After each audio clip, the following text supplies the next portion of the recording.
Assalamualaikum dan hai semua. Tahu tak, menulis huruf hijaiyah ni sebenarnya sangat mudah dan seronok kalau kita tahu caranya. Hari ini, jom kita belajar cara yang betul untuk menulis huruf yang seterusnya, iaitu huruf mim. Dah sedia semua? Jom kita mula. Caranya, mula-mula kita buat satu bulat kecil di atas garisan, tarik garisan pendek ke kiri dan kemudian terus pusing turun tegak ke bawah garisan buku korang. Huruf mim ni tiada sebarang titik ya. Nampak tak?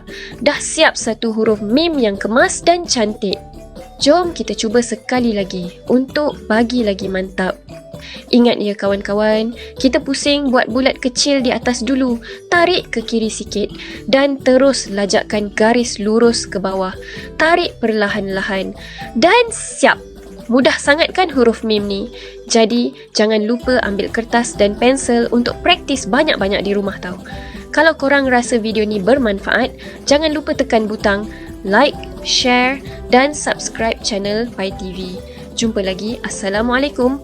Hai semua, sokong channel kami dengan tekan butang like, share dan subscribe. Jumpa lagi. Assalamualaikum.